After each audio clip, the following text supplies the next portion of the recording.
What's up, everybody? We are back. Welcome back to the Pesce Lanzillotta Team Podcast. Yes. A lot of interesting things to discuss today as New York, well, not all of New York, but Long Island rolls into phase 1, which is exciting to get out of this hell of a lockdown that the coronavirus is. Absolutely. Yeah, definitely very interesting. Definitely a lot of good things to come. But before we get there, how was your Memorial Day? Oh, it was great. We went, my in-laws have land upstate New York. Mm-hmm. So we went there. We looked at the weather. Well, one is we've been in lockdown, so we've just, we needed a change of scenery. But two, we looked at the weather on Long Island for the weekend. Looked like it wasn't going to be that great of a weather. No, it sucked. Yeah, so upstate, it was nice. It was like, the forecast was like 75 and sunny. So we headed up there, and we had a great time. We just hung out, basically just outside the whole time. Hung out outside, went in the woods. So I saw you shoot guns while you're up there. Yeah, so it's upstate New York. It's basically my father-in-law's hunting cabin, but he's got 90 acres, and yes, so we shoot guns. So I saw a little Paulie shooting a gun. Yes, so Sam got him a BB gun from Walmart up there. So that wasn't a real gun. No. So I thought that was a real gun. No, you think we put a real gun in his hands? Well, I don't know. So here's the deal, right? It brought up the question. If you're a gun family, and obviously definitely most people in the Midwest are that, right? Yeah. At what age do you turn a gun over to a child to shoot? Mm-hmm. I don't know the answer.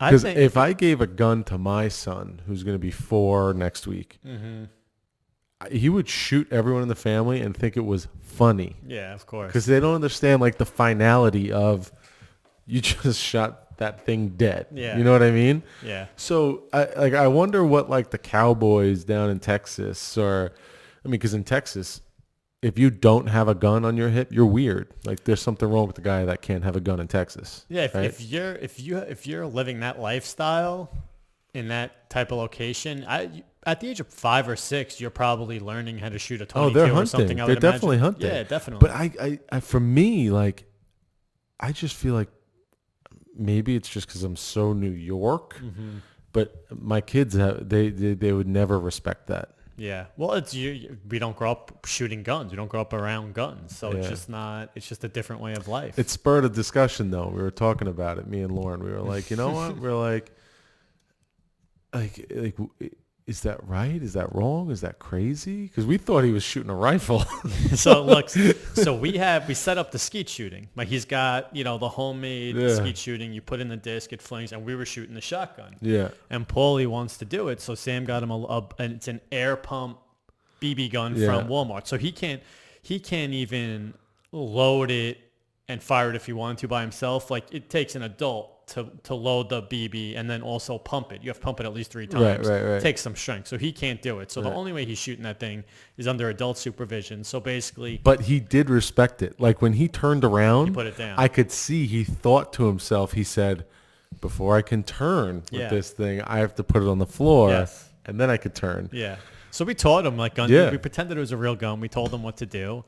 And it was funny. My father-in-law would, we had Paulie say pull. My father-in-law sent the disc off, and he just fires the BB gun into like the air. And he's like, "Yeah," and we're like, "Yeah, you got it. You see, it fell down." That's cool. That's cool. Excited. Yeah. I mean, I have guns. I want my kids to shoot guns too. I just don't know what the right age for that is. And a real gun versus a BB gun is obviously a totally different thing. I mean, I can't put slugs in my shotgun and hand it to Lily to shoot. No, Could you of course imagine? not. The gun would go flying out of her hand. But I mean, he's 4. He doesn't even hold it properly. He can't. So even if we were to give him like a 22, something with very little recoil, I would never. He wouldn't be able to hold it in his hand safely on his own. I would still have to, be like kneeling next to him. It's definitely a good question though. Like people that we know around the country from work and stuff. We got for home, because obviously we can't shoot a gun around here. Yeah. That would be get the cops called on you. We got him a paintball gun. It's a pump action. It's like a shotgun paintball gun. You have to pump it. Again, he's not strong enough to pump it himself, so there's no way he could fire this thing. And we just set up like a board at the end of the yard, and I hold it with him. Yeah, I kind of have to hold it with him to aim to hit the. He can't aim and hit the board, so I'll have to hold it with him if you actually want to hit the board. But so you could do something like that, just fun for the kids. Yeah. Do you ever see Steve-O on Jackass? There was one of the outtakes. He shoots himself in the nipple with a BB gun. They're still dangerous though, BB guns. Like you gotta be careful. Sure. Or pellet guns, right? So BB's a little BB and a pellet actually has we have that both tip. Upstate actually. Yeah. So AJ, when we were a kid, a friend of ours growing up, I actually got in a lot of trouble. He had a pellet gun that was as strong as a 22. And we were shooting that thing around his property in Massapequa on the water as if it was something that couldn't hurt anybody. Yeah. And we got in trouble. Yeah. Well, the same thing with the BB gun. We only pump it 3 times, but you could pump it up to 10.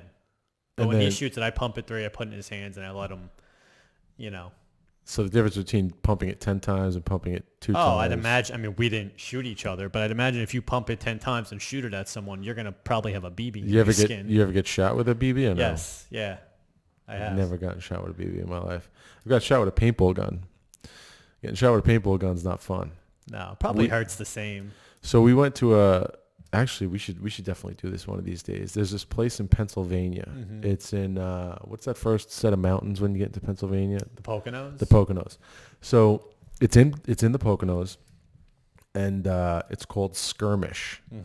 And what they did is they created outdoor battlefields that are like a football. They're football sized. Yeah. It's like 100 acres long. You get like 15 guys on one side, 15 guys on the other, and there's actually a ref too that like oversees everything, and it's war. That's cool. You can't get shot. Yeah. One of the coolest things I ever did. Definitely. I mean, there's a castle. There's one where they built a castle. Should look it up. It's Skirmish. Get back there. But paintball's a fun activity. It's expensive though. The paintballs are expensive, and they're using one time done. So my kids, we bought them the gun. We bought them some paintballs. I mean, they shoot those things like it's candy. I'm like, what am I going to buy? Like $100 of paintballs every week? Yeah. So that's it. So we don't. You could turn a paintball gun up too somehow though. I don't know how, but there's like a wrench on it, because before we actually went and shot, we had to shoot into a bucket, and they had like this circular thing that measured how fast the paintball was going, and my gun was one of the guns that they had to tone back down, but it's so much fun, dude. Yeah, so much fun. So phase 1, let's talk about phase 1 and what phase 1 is. Well, first of all, I'll tell you this. I walked into Gabby's today to get an egg sandwich, and if this is the new norm, things are going to be a little strange, man. First of all, there's plexiglass in between you and the person that's serving you your food, which is just strange. Yeah. It's almost like you're at like the Paramount buying a ticket from like the box office, right? And they're sliding tickets underneath the thing. So that's strange. Then there's markings on the floor to stand 6 feet apart. I mean, I don't know. It's just, if this is the new norm, it's just very, very, very uncomfortable. And I can't see people wanting to dine out. It's just, I mean, even me, like I had my first egg sandwich in months on a bagel, a New York bagel, which is, I missed it, boy. So good, so good. But it's just a strange thing. I mean, I just can't see too many people wanting to do this in the near term. No. Well, it begs the question, reopening, well, it's not a question. Reopening doesn't really mean returning to normal. I mean, if you're allowed to reopen, but now, I mean, you see it everywhere. You go and you check out the cash register. There's those big plexiglass things, right, blocking people. It's weird. There's markers on the floor to stand 6 feet apart. I mean, all these businesses still have their rules. I mean, when's that going to go away? When is this fear going to subside? Is the fear legitimate? Is it illegitimate? These are all great questions. Like, and it makes you think, if the next time you go into a restaurant, are you going to have plexiglass in between you and the table next to you? And if that's the case, do you really want to go out? And is your waiter going to be wearing a mask and gloves? It dehumanizes us. I mean, Are you going to have to wear a mask and gloves? Unless when you're eating. So imagine like the rule is you got to walk in with a mask and gloves, and you got to sit down and have a conversation with someone, look at the menu, order, all while wearing a mask. And then when the food finally comes out, you're allowed to eat. You're allowed to pull your mask down and eat, and then you have to put your mask back on. It's bizarre. We were talking on the last podcast about, Elon Musk, Neuralink, and us, like as the technology progresses and we want to, just intertwine ourselves more with technology and take advantage more of technology, like slowly becoming like machines. I think this accelerates that, takes us one step closer because it dehumanizes us. For us, we're adults. We've lived a little while, but for kids who are now growing up experiencing nothing but this, what's that do to them emotionally? What are the effects of this down the line? I don't know. It's crazy. It's bizarre. It's completely bizarre. And like that was my first taste of it because that's the first time I really went out and was like, oh, this just feels wrong. I was you go to grocery shopping or the Home Depot and you check out the plexiglass at the register. I picked up a coffee. I ordered it ahead from Dunkin' Donuts, just walked in, picked it up. The entire Dunkin' Donuts counter, plexiglass up. When are these businesses going to take that stuff down? I don't know. I don't think they do for a while. For them, it's like, from the business's perspective, why would they take it down? Then where does that go? Like, how far does that reach is the next question, right? Like we talk about school a lot, right? And getting the kids back to school and everything. Are the kids going to go to school in a plexiglass cubby? No. Because kids still have camp and after school activities and sports, and you can't. Well, what if those things don't? So hold on. Sports might not come back for a little while because these kids are going to take these things home. So why would they have these regulations in place for the parents and not for the kid? Or in 18 years, you could see like one of the best baseball MLB leagues ever because kids aren't wrestling, playing basketball, football, close contact sports. Yeah. It's like baseball's allowed to open first, and all of our athletes are now playing baseball for a little while. Yeah.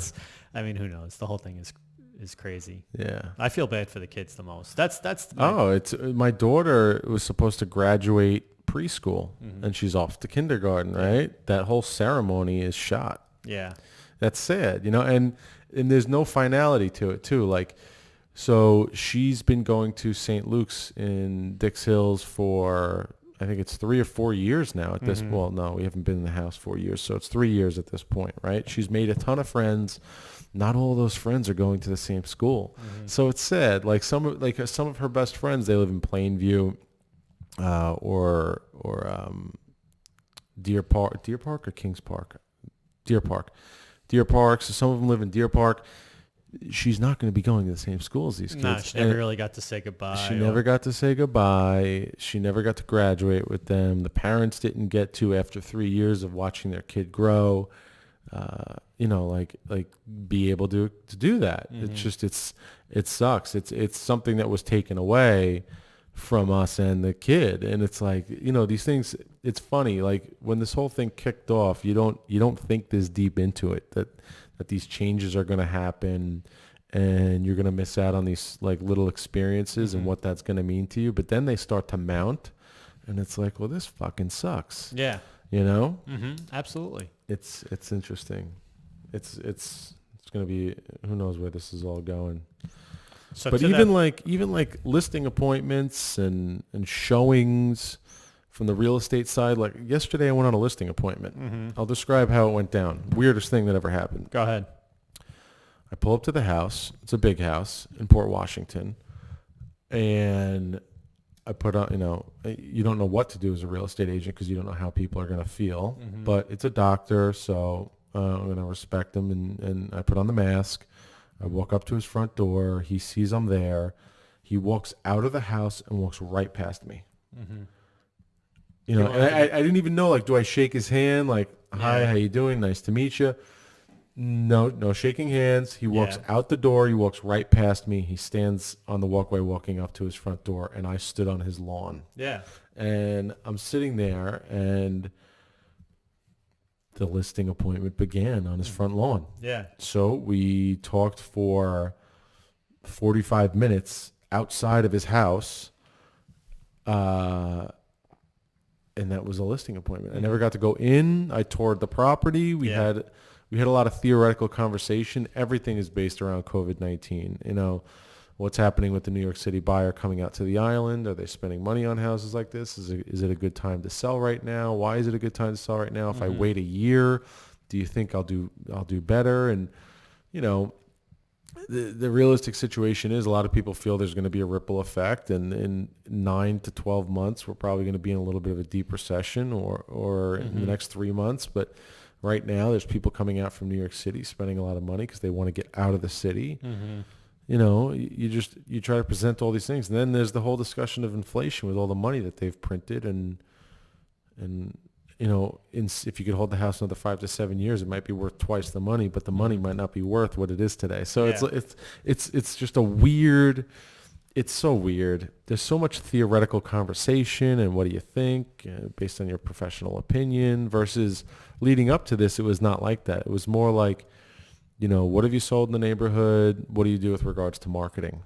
Now it's the talk tracks have completely changed. Yeah, and you really gotta, if you're a realtor, stay on your game with regards to soaking up the information that's out there, interpreting it to the best of your ability, and presenting it to people that are looking for answers to these questions. Yeah. I think, well, to answer the question, I think now is a good time to sell. Listen, is it the greatest time to sell ever? Well, I don't know. I don't know what's going to be a year from now or 3 years from now or 5 years from now. But if you just look at the market dynamics, we talk about this every podcast. There's low supply of housing inventory. There is buyer demand, like you said, coming from more urban areas such as Manhattan, Brooklyn, Queens. You do have low interest rates, right? So it is a good time to sell. Now, is it, again, the best time to sell? Well, I don't know. I can't tell the future. No one can. And you can make an argument either way as to housing prices being up or down 12 months from now. Yeah. And either argument would be pretty logical. Yeah. But yeah, it's definitely a good time to sell. It just depends on the reason you're selling also. It's a very individual and situational type question. Yeah, and it depends upon the market and the house price. I mean, we've talked about this before, right? We feel the luxury market's going to pick up because you're getting that New York City buyer who was previously spending $3, $4, $5 million on a 3-bedroom in Manhattan that can now come to the island and get basically an estate for the same amount of money. So that's going to pick up. But I think we're going to the lower end market, which was insane and is still currently insane because anything that we have on the market right now is selling off.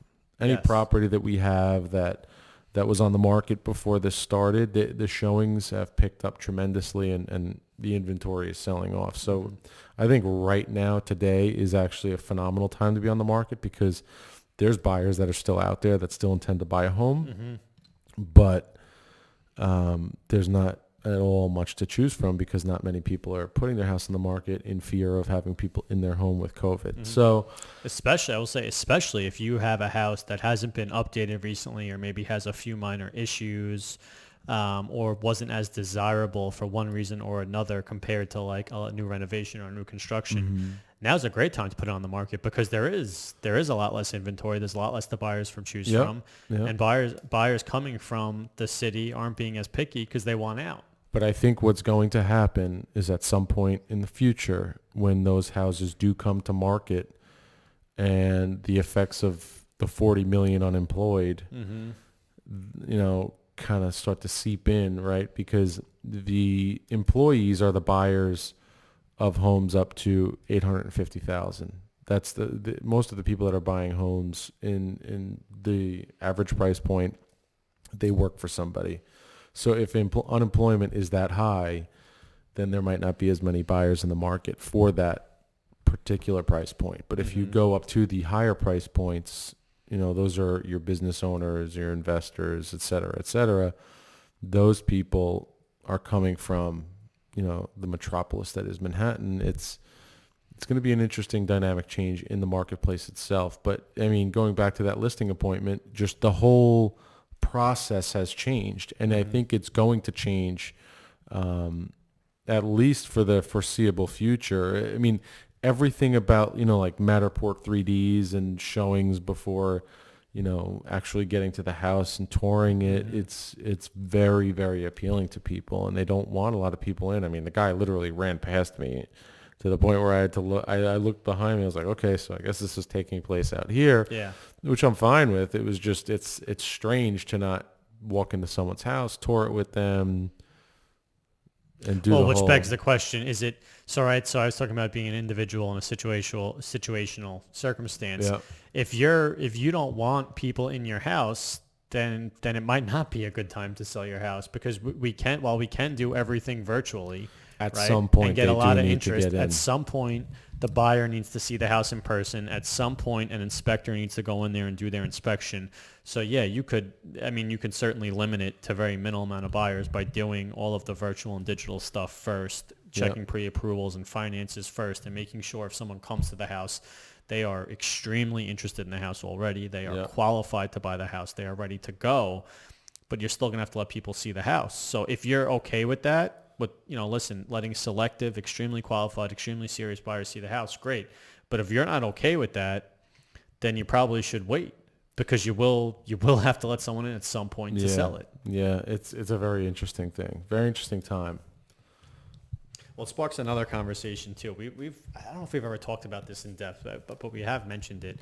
So a lot of people are leaving Manhattan, but there's been, in the last few years, between the wealth gap expanding, right, the middle class being destroyed, and it's turning more into upper class or lower class in terms of finances, and as well as just this political environment we're in nowadays, where things are so divided. There's been a lot of talk over the last few years about moving to a different state. Is it even the right state to move in? What are your thoughts on just New York in general? Like, we live in New York. I really don't have plans on moving, but there are a lot of people who do. What is it that's holding you here, or is really nothing holding you here, and you're considering considering moving out of state? Because it's such a hot topic now, and a lot of people that are selling, they want to leave. Yeah. Dude, it's so I've been all over the country. I've been to Florida, I've been to Arizona, I've been to Texas, I've been to Michigan, California. You name it. Las Vegas, Nevada. You name it, I've pretty much been there. Long Island is home because I was born and raised here. I'm very comfortable here. I know everything about this island. I really do. But and now I'm talking about like the fact that I'm in love with it, right? And I am, because it's my home, right?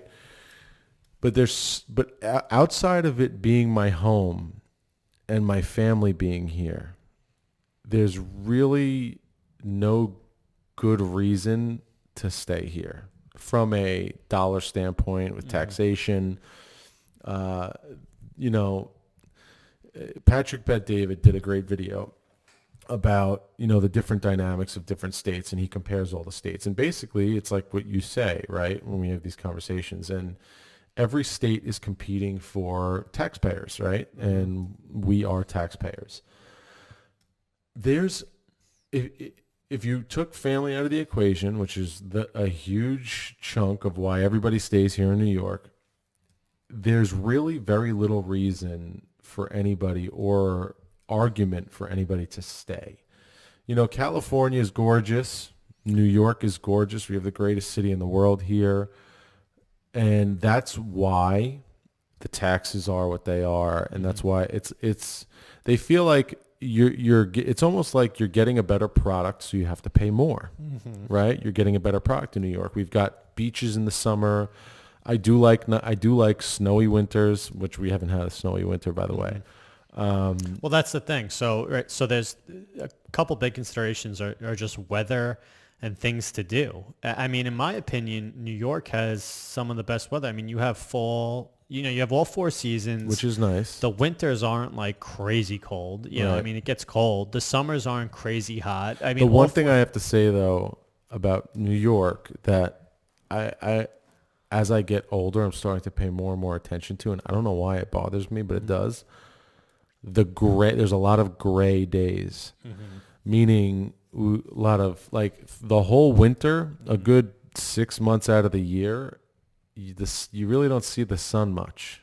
Well, how many places in the U.S. do you have like perfect weather 75% of the time? Like Southern California, one of them. So Denver, Colorado has like, or Colorado in general has like 350 days out of the year sun. But it's also cold. And clear skies. You're in the No. So when you go in the mountains, you get a lot of snow because you're elevated into, 11,000 feet up in like Vail. Denver itself does get snow, but you could look this up. I know it for a fact because I know someone out in Denver that I've had a lot of discussions about this with. There's literally 350 days of sunlight. There's a reason why Colorado has the least amount of obesity in the entire country. And so from a weather perspective, then it's really attractive. Weather, very attractive. This like the sights and the things that you see are gorgeous. Like that's the other thing too. If you go out west, you're catching like mountainous, beautiful sights that here you just don't get. Yeah. Everything here is flat. Yeah, well, you live on the water, so it's the view is the ocean. I mean, you not live on the water, but it's an island. So if you want, the view, it's the water. If you want mountainous views, the best thing we have is if you go upstate New York. So from a weather perspective, Denver checks the box, and I'd imagine also Long Island's so great because there's so much to do. Whether you want to do stuff outdoors. There's beaches, there's parks, there's hiking trails, there's biking, there's everything. There's that everywhere. And there's also in Denver, you're going to have that. But in Florida, you're going to have that. You could hop on a bike and go anywhere in Florida. There's boating. There's the only knock I have on Florida is that in the summertime, it's extremely hot. I don't know if almost I could deal unbearably with hot. I don't know if I could deal with. And the humidity intrigues me. The humidity thing is tough. Denver or Colorado in general is.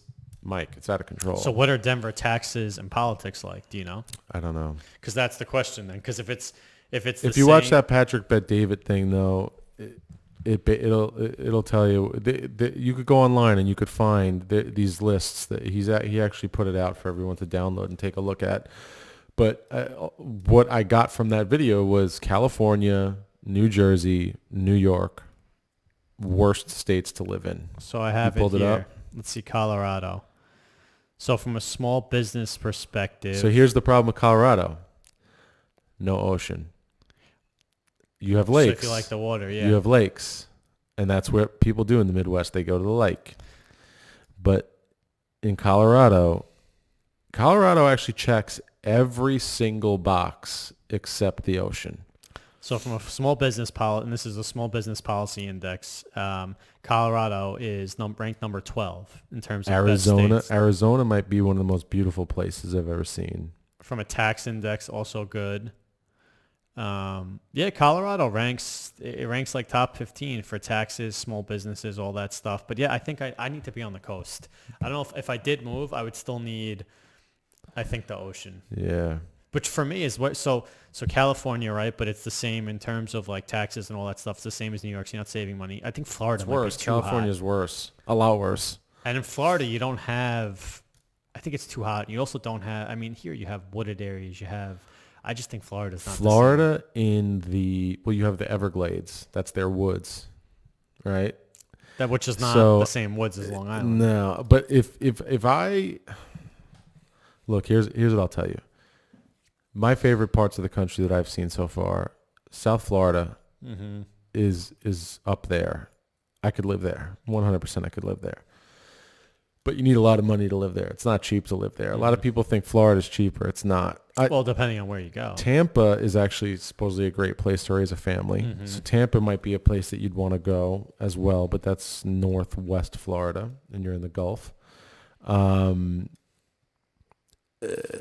Colorado's up there, but you don't get any ocean, which is tough. But again, once you start going out west, you get different sites. It's mountainous, you get the mountains. If you go to Arizona is easily one of my most favorite places in the entire country. Scottsdale, amazing. I don't know how far is Scottsdale from an ocean. Do you have any idea? In the summer, that's going to be so hot. Yeah, but it's dry heat. It's different. I'd rather be in a hot Arizona summer with dry heat than the humidity of Florida. I mean, you're nowhere near an ocean. You got the Pacific on the west coast, the Atlantic on the east coast. You're not. But Arizona's not. It can't be far from an ocean. Scottsdale. Yes, that's far from an ocean. Is it? Yes. More than you can't it's almost like going to the Hamptons. Like you couldn't just hop in. No, I don't think so. I guess not. No. I guess not. But there's also a type of Vegas. People. Vegas, I would never live. Being from Nevada. New York and Long Island, you're used to aggressive people that are quick. They're sharp. I mean, so that becomes a positive though if that's what you're used to. If you move to somewhere where people are just more laid back and slower, for Definitely me that would drive me nuts. So I have two. Not that it's a bad thing. It just drive me nuts. I have two family members. One that lived in Atlanta, Georgia, for a little while, and one that lived in, I believe it was the Carolinas for a little while. Both of them came back for that exact reason. They just couldn't deal with it. And they're not nearly as aggressive as people as you and I. They're very laid back. They're not getting after it every day like that. So I don't know, man. All I could say is, in a perfect world, I'm a snowbird. I could spend my summers here, my winters down in Florida. That is the best situation, period. And then aligning yourself to be a Floridian resident so you get all the tax benefits of being a Floridian resident. I mean, that's what every rich New Yorker does. Or should be doing at this point, because the difference in taxes is something like 14%. We were talking about Joe Rogan last week. So Patrick also did a whole thing about it. He said, hey, Joe, you live in California. You better get out of California if you want to save 14% of your taxes. Think about that, 14%. And by the way, so Brian Callen and Brendan Schaub, who are Joe Rogan's best friends, and they have the podcast together, The Fighter and the Kid, they talked about Joe's deal, and they said 100 million is not even anywhere near the number. Could be 100 million a year for 5 years. Could be Howard Stern money. Yeah, well, that's also another. If you're getting one big payday and you live in a state like California, then yes, moving saves you, right? Even if it's 100 million. But I mean, on every scale, it matters. Even if you're making, if you're making $500,000 a year, that's $70,000. I'm saying the pain, though, it doesn't. It's like a frog. You put them in water and you slowly boil it. They just don't realize what's happening and they boil. Versus it's having it all at once, getting $100 million payday and having 14% taxes taken out just stings a lot more than $2 million a year for 50 years, and it's happening slowly over time. You just know what I mean. Not that it's a difference, but it just stings a lot more. I hear you, but when you sit down and you analyze it, it's hard to say that you wouldn't want to do it. So think about it. If you're making $500,000 a year, okay, that's $70,000 a year back in your pocket. $70,000 divided by 12 is $55,000 a month. Yeah. No, 60. So that's Yeah, 70. So it's It'll be 60. It's your mortgage. Yeah. So if you can move from New York to Florida, put 14% back in your pocket, and you make $500,000 a year, the state is paying your mortgage. Not bad. The reason because I think about this a lot is, will it bounce back? Because you have New York City with de Blasio, the politics are so liberal, and then New York taxes are crazy. So I just think, is New York City, will it bounce back? Will it be New York City again? Or will this be a catalyst that, dude, I know a lot of people. It just can't recover from. I know a lot of people that have gone down south, and they're like, I wish I did this 10 years ago.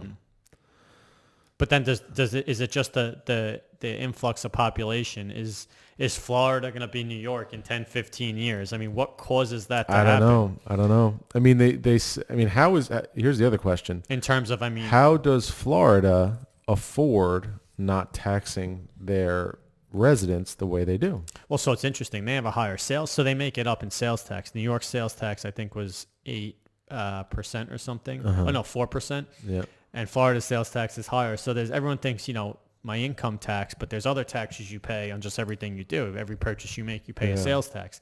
Different states have different sales tax. So while overall the taxes Here's still the are other thing, lower in though, Florida. because they're gaining a lot of residents right now, are they going to need more money for infrastructure to support all those residents? And does that at some point change their tax structure? That's what I'm saying, exactly. And then the Right? residents you're gaining, do they need support?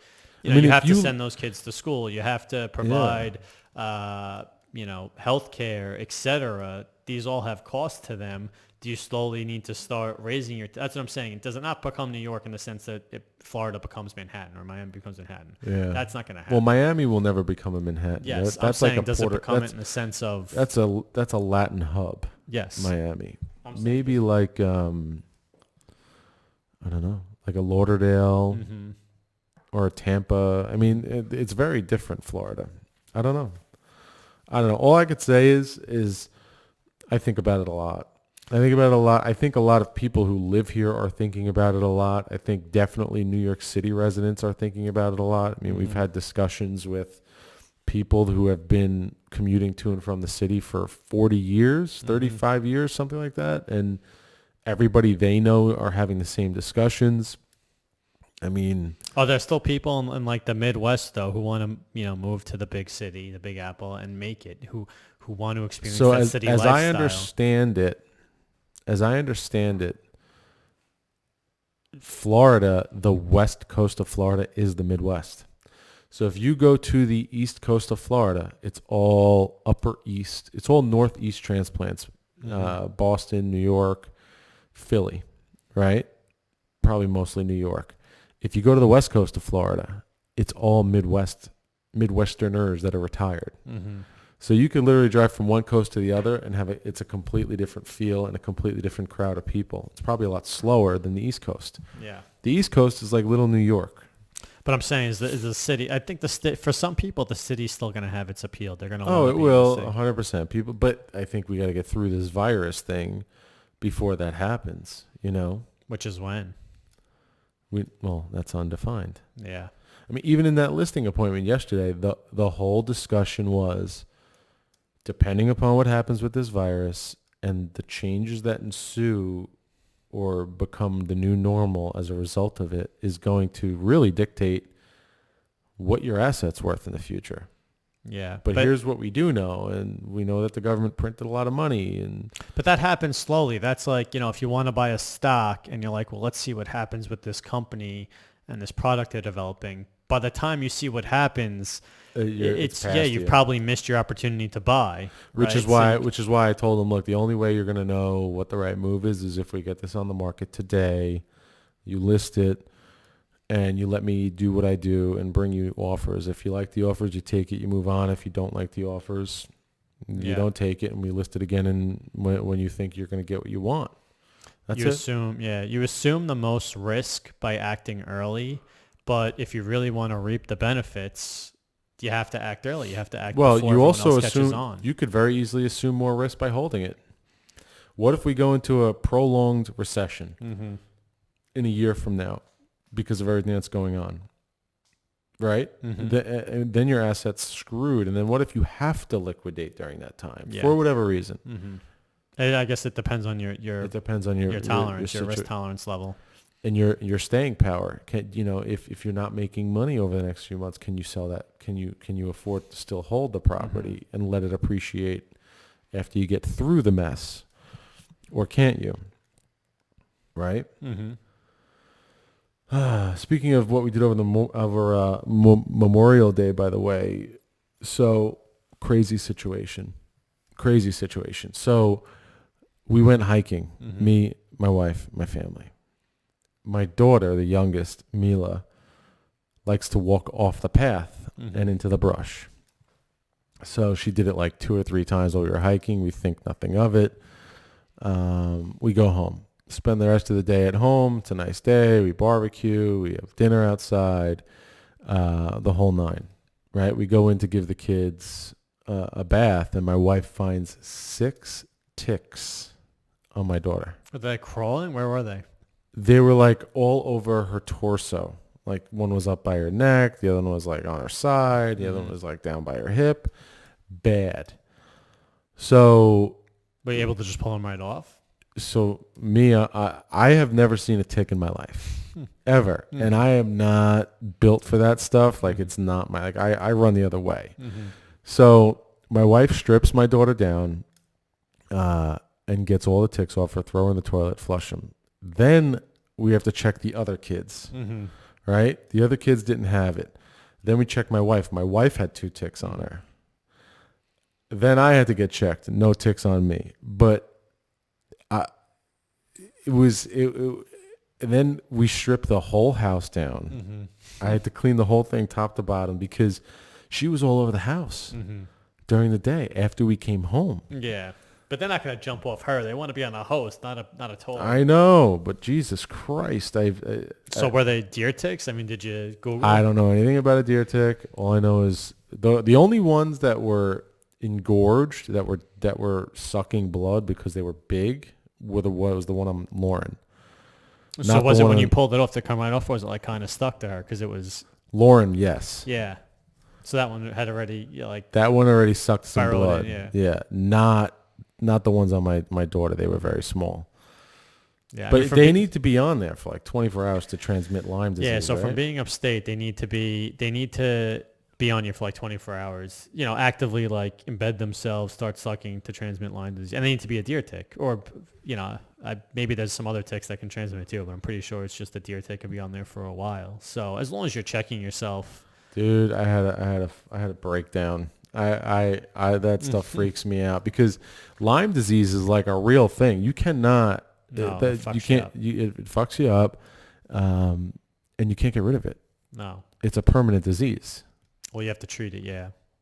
So next time you save the ticks, you can get them tested. And it fucks with like your memory, makes you like a little off. I remember we went to list a house out in East Hampton once. The woman was a landscaper. Yes, I remember this house. The woman was a landscaper, and we got to the question of, hey, why are you selling this property? And she said, I keep getting Lyme disease from getting bit by ticks all the time.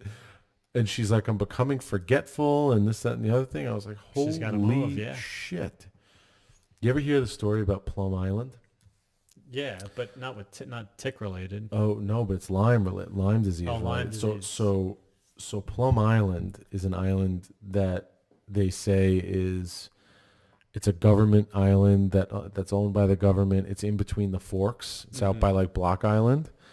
And apparently that's where they created Lyme disease. And that's why in the Northeast there's so much Lyme. So they say. Interesting stuff though.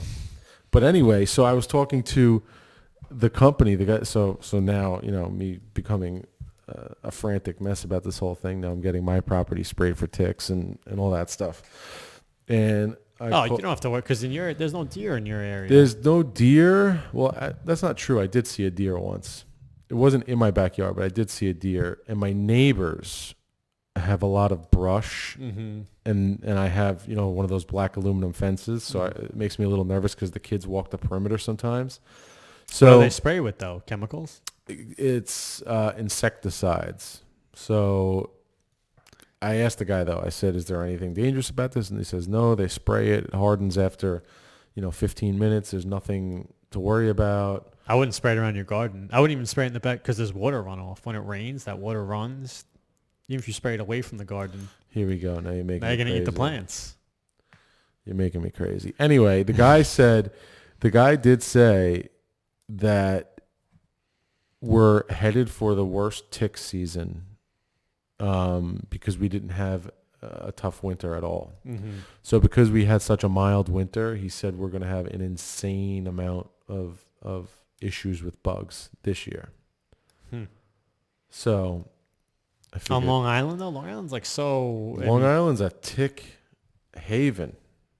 I mean, I'm on. Well, ticks, deer on Long Island's a big problem because there's not really, you can't really hunt them. White-tailed deer. Yeah, and there's not really a lot of hunting of them. No. So I could see that. But the biggest predator, the biggest reason that kills bugs is just humans, which there's a ton of on Long Island. You know, I mean, it's not industrialized, but it's not the forest. I don't know. Anyway, this guy charges a lot of freaking money. It's I didn't know that it was this crazy, but it's $110 every 21 days.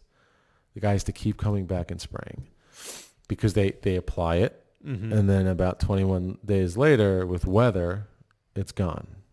And that barrier goes away. They have to respray it. I would Google. Do you think I'm getting ripped off? I guess that's the question. I don't know. I've never got it, but I would Google. I mean, listen, he made a good sales pitch. It sounds like, whether it's true or not.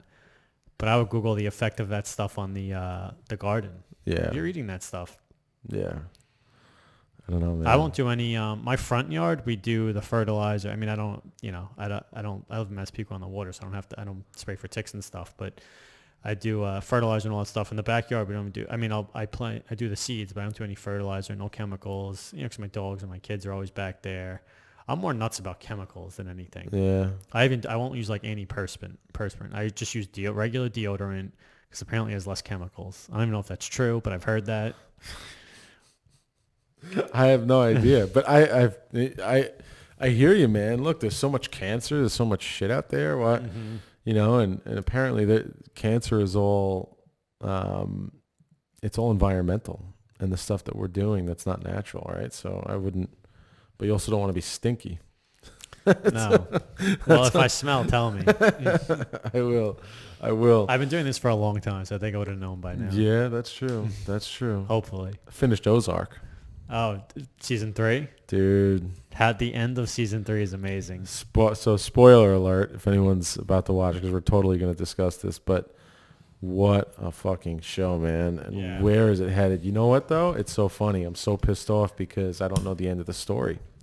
We've become so spoiled with all these streaming services that usually I could just blow through a season and get all the information that I want. Now you got to wait now I got to wait and I'm waiting for one season.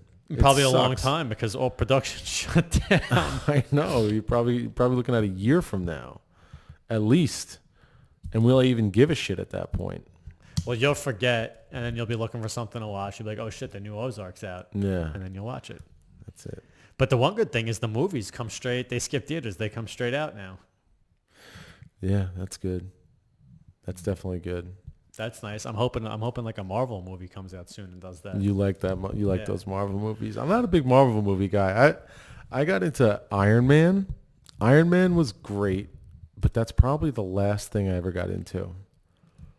Yeah. Like the Avengers movies and stuff like that. Yeah, I loved watching movies. I don't really watch many anymore, but now that they're skipping theaters, if I can, I will. Yeah. Yeah. Interesting stuff. So let's talk about phase 1. What is phase 1? So phase 1, with regards to business categories, include construction, retail, agriculture, forestry, fishing, hunting, manufacturing, and wholesale trade. So as far as construction goes, I've been seeing construction. So that's why I feel like it's not going to make that big of a difference. When I was at Micro Center buying a mic for some voiceovers and videos that we do, they're building this monstrosity of a building next door, and there was tons of guys on the job site. Yeah. I don't think any of them were wearing masks. They were going right at it. Which begs the question, is any of this stuff even legal or enforceable, right? I mean, if you have the means... I mean, they could be shut down, fined, all that stuff. But if you have the means to go to court, is it even enforceable in the first place? Who knows? Maybe it wasn't. Maybe that's why these big companies just kept doing stuff because they knew nothing bad was going to happen. I don't know. All I know is, is that more defined in other places? So it's reopened, but they have guidelines. So I pulled them up here. So this is for construction. Yep. So there's a whole list. I won't go, but ensure 6 feet distance between personnel, unless it's a safety core function to be closer. Anytime a person is less than 6 feet, you must be wearing an acceptable face covering. For any work occurring indoors, limit workforce presence to no more than one worker per 250 square feet. And there's still 5 more things. So that's just for construction on personal distancing. They have guidelines for construction on personal equipment, protective equipment, and cleaning and hygiene also. And that's mandatory. And then they also have a column of recommended best practices. So for each thing, and they have the same so that's construction. For like agriculture, same thing. You can view guidelines. So they still have all this crazy stuff in place. It hasn't really changed much, to your point. Yeah, phase 1 could kind of be a little bit of bullshit. Even when you look at the retail part, it says limited to curbside or in-store pickup or drop-off. That's basically what's been going on. Yeah, so view summary guidelines for that for retail. Same thing, 6 feet. It's all the same stuff, but they're just appeasing. It's Governor Cuomo's appeasing people to prevent a full-fledged mutiny. Yeah. Because if he doesn't, people are going to lose it. So I just don't see how on the construction side. I know what I saw when I was at Micro Center, and it's exactly what you just described. With regards to retail, it's been that way from the beginning, and with Amazon and everybody being so comfortable ordering things online, I don't see how that changes at all, to be honest with you. Like who's going to the store to pick up? Who's dying to go to Macy's? No one. And it's limited to curbside. So if it's limited to curbside anyway, or in-store pickup, why wouldn't you just order it offline? Yeah. I mean, the only stores that you need to go to pick shit up at is like a Home Depot. Where you're walking into the store to get a project done that day, you're picking a little widget up, and then you're going back and doing the project, right? It's just, and then Target, Walmart's still open. I mean, basically, other than clothing, like a Macy's, a clothing store, what store is opening that wasn't open before? Yeah. In terms of retail. Then you have agriculture, forestry, fishing, and hunting. Fishing and hunting really don't apply down here. Who's hunting down here? That was all happening anyway. I mean, unless you weren't allowed to hunt. I mean, I was just upstate. It was turkey hunting season. There's tons of people turkey hunting. But they're not supposed to be. Agriculture. What does agriculture mean? Is that farming? Farming, yeah. So did the farmers just stop? Did the farmers really stop? No. I mean, if you go to the North Fork, you have these fields that are... You can't just stop. You can't just have your corn harvest go on hold for 2 months. Yeah, it's not the way that works. And it's one farmer per like giant field of shit. So like, what does that really even mean? Manufacturing is probably interesting. There is manufacturing out here, believe it or not. If you go out to like Ronkonkoma, Bohemia, back in the day when I worked for ADP, there's a lot of big warehouse space where they're manufacturing Even stuff. Plainview right off the LIE has a ton of manufacturing. Yeah. The real question is when are all these mandatory guidelines going to be lifted? And even once they are, like to our point before, when are the stores going to do away with that stuff? Because it's great that we've officially got phase 1 going, but now that we're talking about it, really nothing's changed. Yeah, I mean, it even says underneath, it says there's mandatory protocols and guidelines, which are probably, it's the same thing as me being in Gabby's this morning and being so uncomfortable. I was like, is this even worth it? Right? So there's mandatory protocols and guidelines that are probably so uncomfortable and make everything so ridiculous that you don't even want to do it. And then every business has to submit an affirmation to New York State. So what does that mean? So business must confirm that they agree to operate in compliance with the detailed guidance. A link to the affirmation form is located at the end of the detailed guidance form found here. So if you're a business that wants to open in phase 1, you basically have to say, I agree to the New York State guidelines and I am not going to. I would love to have an attorney on. Like, do you really need to do that? Well, it's like in real estate, right? These real estate agents are getting fined like crazy and the licenses are getting revoked for not showing homes. I mean, is that enforceable at the end of the day? Or someone with the means to fight back needs to get a fine or lose a license, and we'll find out. Or we could just talk to an attorney, I guess. And they have to prepare a written safety business plan. So every business must have a written plan outlining how it will prevent the spread. Nonsense. Wellness checks for employees and customers, disinfection and cleaning routines, social distancing, and PPE supply for all employees and customers. I don't know. It's very, very restrictive. And again, it gets back to the point, at what point do they roll that stuff back, or do they ever? And this is the new normal. I mean, because again, it's like we said, does this trickle into the fall to our kids going back to school to plexiglass desks, right? And I could see that happening based on how restrictive they're being. And if they do it like that, or even if they don't even go, but they might not even go back to school till January, but that's a whole nother discussion. Every parent I've talked to is livid about that stuff. I don't know how they would pull that off with schools. Parents just aren't going to go for it. They're not going to accept it. Well, and how does a parent work and send their kid to school? Well, and keep their kid home, you mean? A parent can't work and keep their kid home. But parents aren't going to want to send their kids to school. I mean, I don't have kids in elementary school or high school. My kids are younger, like 2s, 3s programs in preschool. But those are the most difficult. I wish I had a high schooler right now. But I don't know. I would consider just saying I'm not sending my kids to school. Forget it. Homeschool them. Yeah, or I'm not.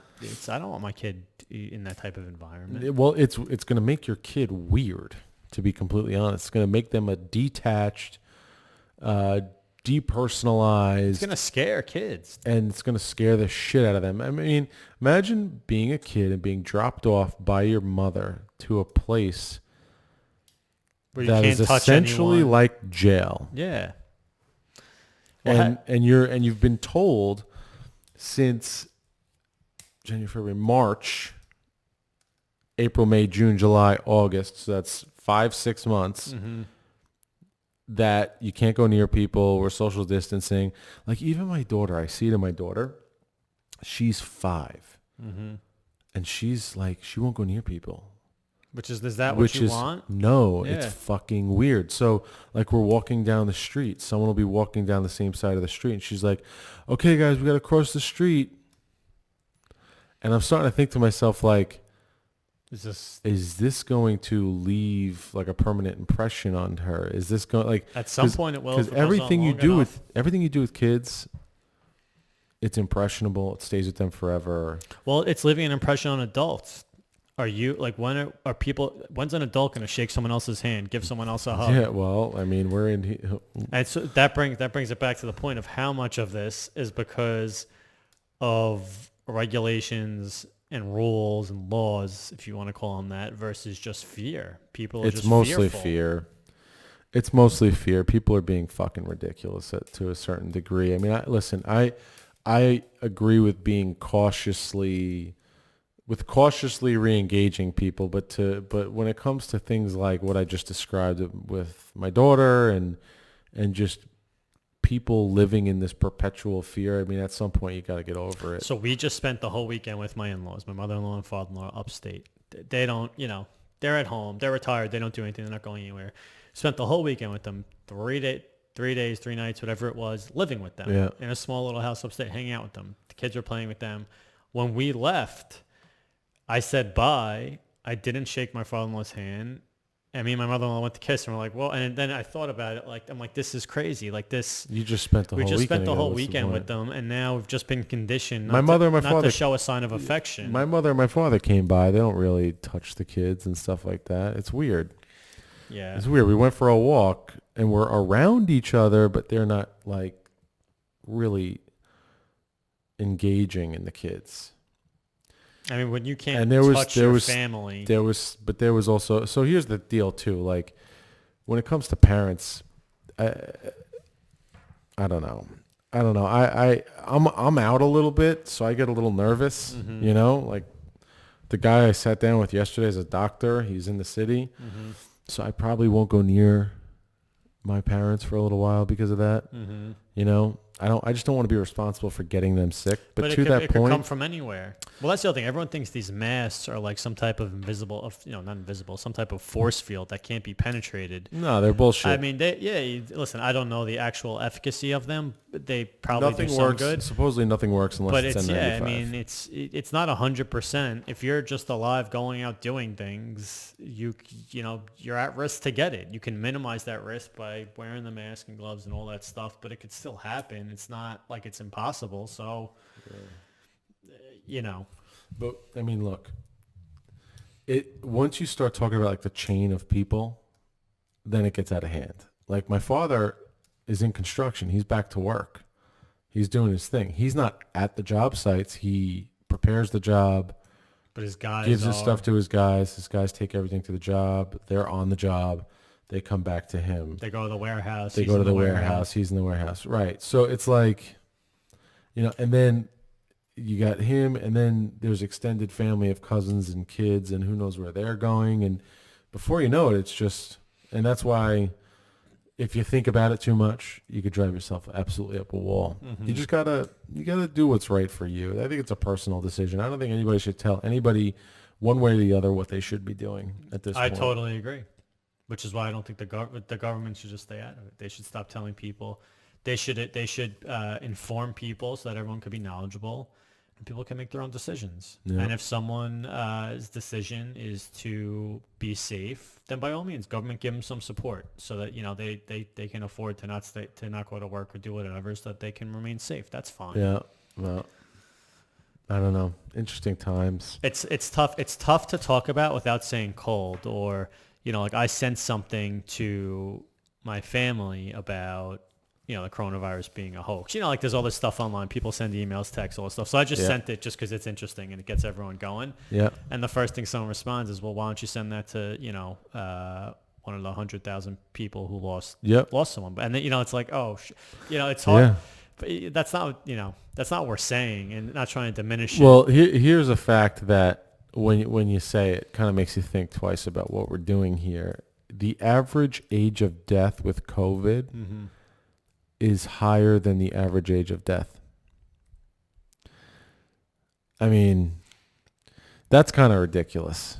I saw a stat that you're listen, I don't know if this is true. I just read that. You just read this, and I don't go and fact check like Twitter's doing to President Trump. We should actually talk about that. We'll talk about that in a second. But I read that you're 3 times more likely to get struck by lightning than die from coronavirus.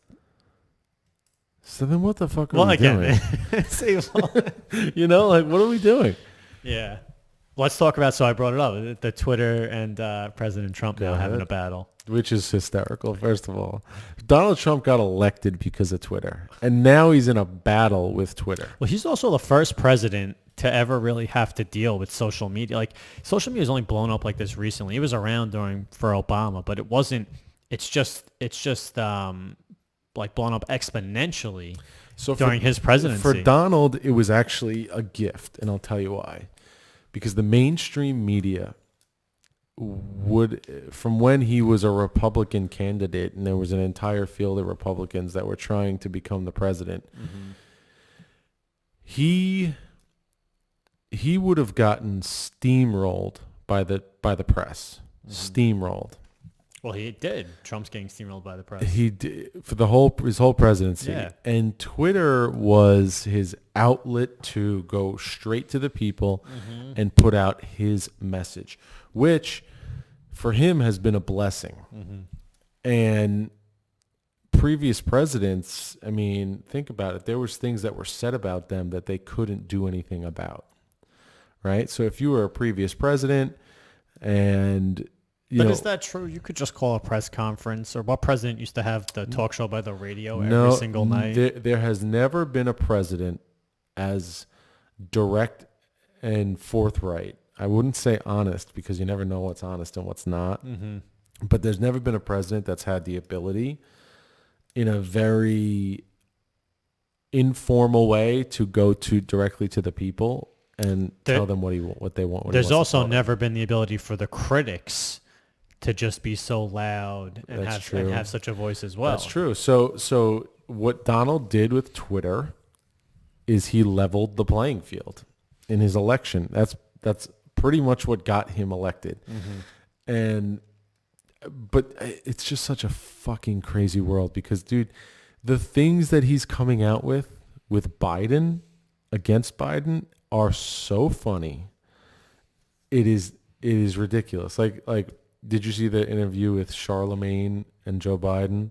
I haven't seen it. Where Biden said, if you don't vote Democrat, you're not black. Yes, I saw that. So now, like Trump takes that sound bite and he's putting all different kinds of things behind it. Trump's doing outrageous things. It just sets people off. Yeah, but they go for the bait. Yeah, well, not for nothing. When Joe Biden says something like that, and Joe Biden, by the way, is pretty much brain dead at this point in his life. The guy can't even keep a thought together. But if Joe Biden says something like that in today's day, you could take that soundbite, replicate it, make it funny, and still bash the shit out of him, which is what Donald does. This is why he just sets people off. And you know what? It's funny. I thought Bloomberg might have been the only guy that could actually put up a fight against Donald, and he got steamrolled. And you're talking about how many millions did he throw at that? I think he got steamrolled by he didn't make it through the Democratic primary. No. Well, I don't understand what the DNC is doing with Biden. I mean, he's clearly, if you watch him on TV, there's clearly some type of cognitive decline.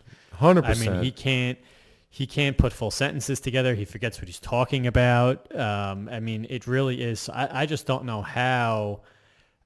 I mean, I don't know how he's going to finish the race. You know what the craziest thing is that if we as a country are still having economic issues at that time, which we're going to be, but to what degree we don't know, he might get elected.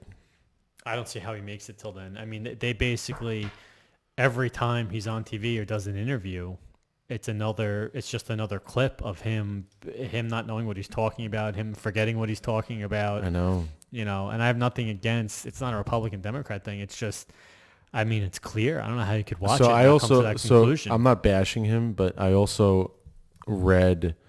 You're just calling him brain dead.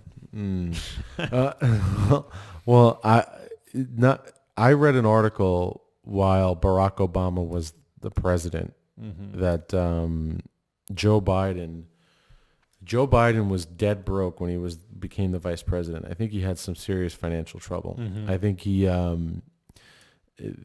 might be wrong with this. I don't think I am. That he had declared bankruptcy. Like he had all kinds of personal financial issues. And then you become vice president. And then after you're a vice president, you go out and you hit the speaking field and you make millions and millions of dollars. Well, I almost respect that because he's been like a career, lifelong politician for like 30 or 40 years, which doesn't pay well. So you almost should be dead broke. If you're a career politician and you're worth millions, I mean, that's like, what's wrong there? I don't think they become worth millions until after they've made a huge name for themselves, and then they get paid to go on like speaking. Is that how they do it? Yeah. Or it's because of corruption? Barack Obama's worth hundreds of millions of dollars. Well, that's president. But or is it because of corruption? Like Nancy Pelosi is worth how many hundreds of millions? Is she making all that from speaking tours, or has she been corrupt? I think she was already rich. All right, well, there you go. I mean, that was just an example I'm giving, but yeah. Well, the bottom line is this: if someone can't be fiscally responsible with their own money, why would you put them in charge of the country? That to me is an issue. Yeah. And that's why I like successful people, thought leaders, people that have a proven track record of making money. Because, look, ultimately, you want to put someone in office who is fiscally responsible and is going to make sure that the country flourishes financially, but at the same time, they have a heart and they're doing all the right things with moving the needle in being good to humanity. Well, that's where the system's broken. Because look at the two choices you're given are Biden and Trump. So you're not.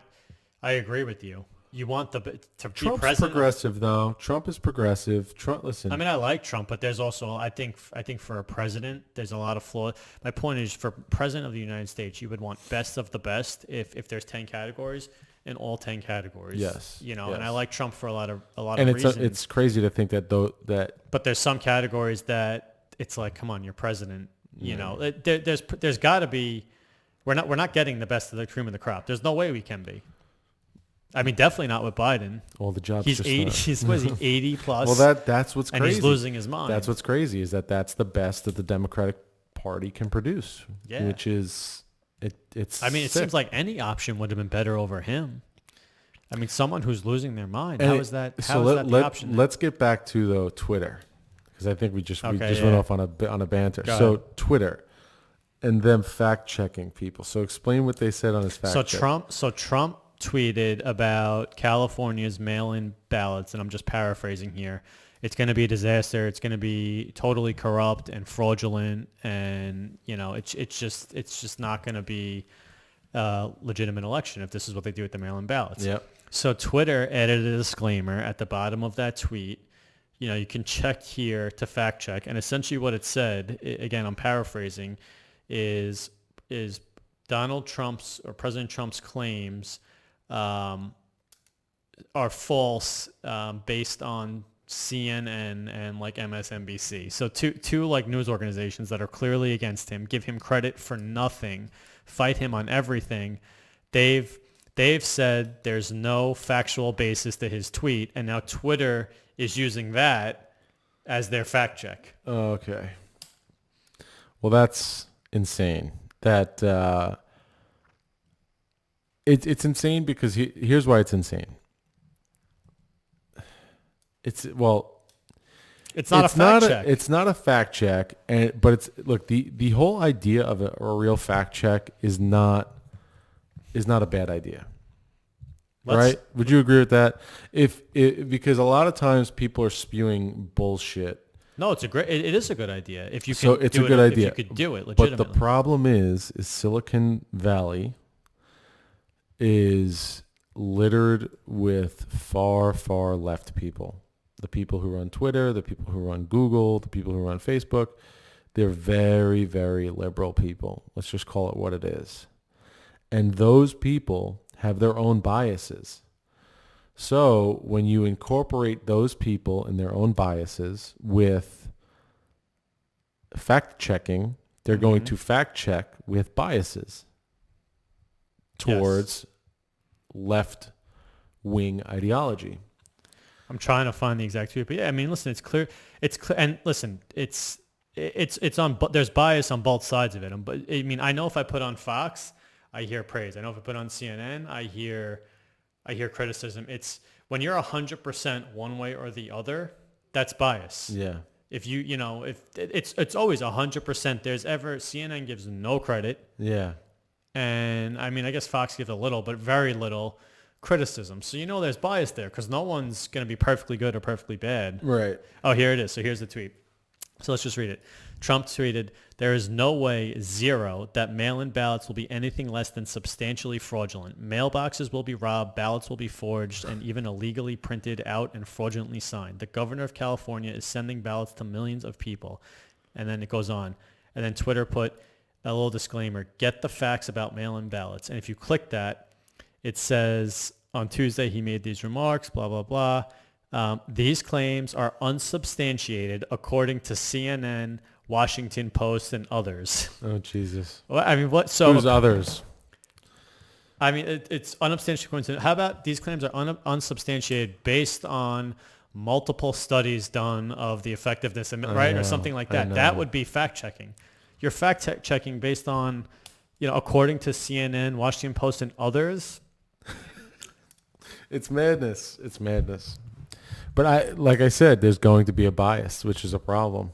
Experts say mail-in ballots are very rarely linked. Who's an expert on mail-in ballots? Show me that expert. Let's talk to them. Has it ever been done before? I guess so, but... Dude, what was that thing? There was like some undercover guy who went into the DNC and he videotaped people hacking the elections, where they would literally they would vote in one state, then fill up a bus with a bunch of Democratic voters, drive them over the border, and then have them vote again. So they want to talk about legitimacy. There's all kinds of bullshit going on like that. It's just funny. Twitter makes these claims and they go according to CNN, Washington Post, NBC News. I mean, so now according to news organizations are our fact checkers. The system is. I think that the system is broke. The whole system is well, broken. It's almost like there's a little too much information out there. It's hard to. Well, that's the problem. Is how do you? Who do you give that power to? That's the question. Who do you give the power of putting that fact-checking link on there? That's the question. Because if that fact-checking is incorrect, and what's the criteria? But it's funny. So it's all bullshit. Most Republicans are going to look at that and go, that's bullshit. And most Democrats will look at that and go, see. Yeah. And it's just, so the whole thing is just broken. I don't know. It's crazy. Let's talk about the real estate market in May. What's gone on? What is the trends? So give me the trends. I'll give you the month. May, I'll give you the month. You give the week. A very short period. Yeah. So May new listings 2020 1,770. In 2019, the new listings in May were 3,144. That is a 44% drop off, which is significant, especially for the month that most people are getting their houses on the market. Mm-hmm. However, that is an improvement from last month. I think in April we were down like 70% or mm-hmm. close to 70%. So that tells me that things are starting to pick up a little bit. Under contract numbers. So houses that went under contract since May 1st, there's been 2,029 as compared to 2019, which is 4,237. That's down 52%. That might be a 10% improvement from last month. I can tell you from personal experience that homes that are on the market are definitely moving off the market. So there are buyers out there that are still buying homes because we are selling off our inventory. Closed properties, we have 1,915 closings in 2020. In 2019, there was 3,024. It's down 37% year over year. So overall, the market is down. Mm-hmm. It's going to be down for a little bit. What's happening in the last week? So in the last week, last 7 days, new listings to market 512, which is a lot of listings. Same time last year, same 7-day period, May 20th to May 26th, 692. So new listings are only in the last 7 days are only down, and obviously it's just a 7-day period, so you can't go too nuts with it, but only down 26%. So I think we are starting to see a pickup in inventory, and I will vouch for that. Every week I'm seeing more and more listings hit the market. Yep. Under contract in the last 7 days, 269. In 2019, 625. So a 56% decrease in under contract. Yep. So this is where we start to see new listings is a real-time data point, and under contract or close are lagging indicators. Mm-hmm. So listings have been down over the past 2 months, big, to your point, in the month of May. And that's now affecting under contract and closed, which are now down big. So closed in the last 7 days, down 223 houses closed, 481, same 7-day period, 2019. So a 53% decline. So these lagging indicators, the fact that nothing new was hitting the market over the past few months is now starting to catch up with us, and we're seeing a huge decline in under contract and closed.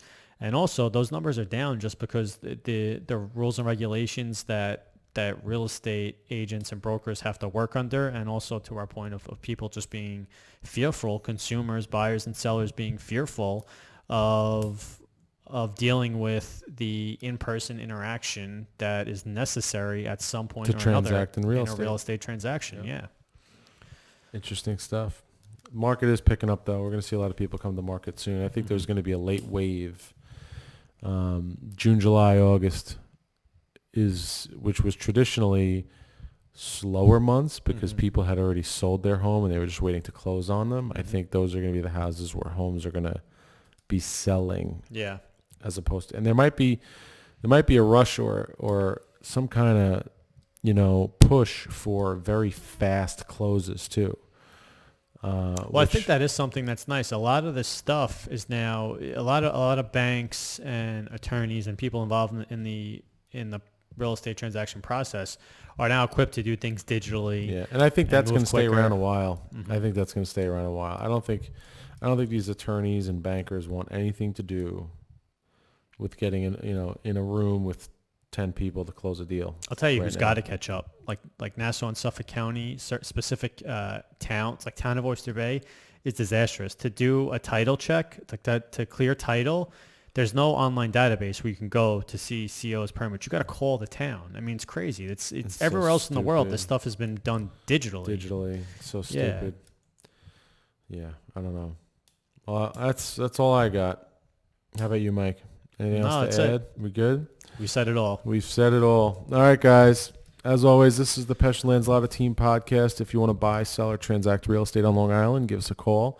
Our number is 516-888-9711. Our email is info@pl-team.com. That is it. Have a nice, wonderful week, and we'll see you next time.